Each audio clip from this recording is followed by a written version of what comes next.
17 août. Thème: Esprit. N'éteignez pas l'esprit. N'éteignez pas l'esprit, 1 Thessaloniciens 5, 19. L'esprit du Seigneur chez son peuple est comparé à une flamme d'amour sacré pour le Seigneur et tous ceux qui sont liés à sa cause. Cette flamme est allumée par le divin message en chaque membre individuellement lorsqu'il reçoit le Saint-Esprit. Par conséquent, elle appartient à l'Église dans un sens collectif, sous la direction de cet esprit.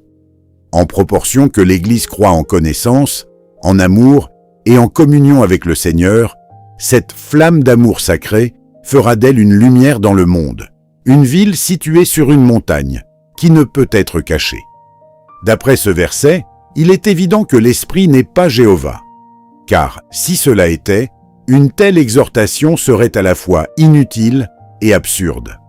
Combien ce serait insensé et inutile de nous exhorter à ne pas annihiler le Tout-Puissant et celui qui existe par lui-même.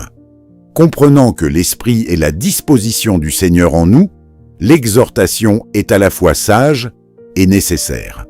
De même que la lumière d'une chandelle peut être éteinte, de même, l'Esprit, une sainte lumière, peut être éteint si le péché, l'erreur, l'égoïsme ou l'esprit mondain obtiennent l'ascendance sur nous.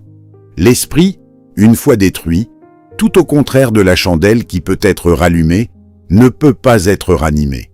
C'est pourquoi ayons grand soin de ne pas éteindre cette lumière inestimable. Autrement, nous resterons dans de perpétuelles ténèbres, et combien grandes seraient ces ténèbres? Question: ai-je, cette semaine, augmenté ou éteint l'esprit? Comment? Qu'est-ce qui m'a aidé ou fait obstacle? Quels résultats ont suivi?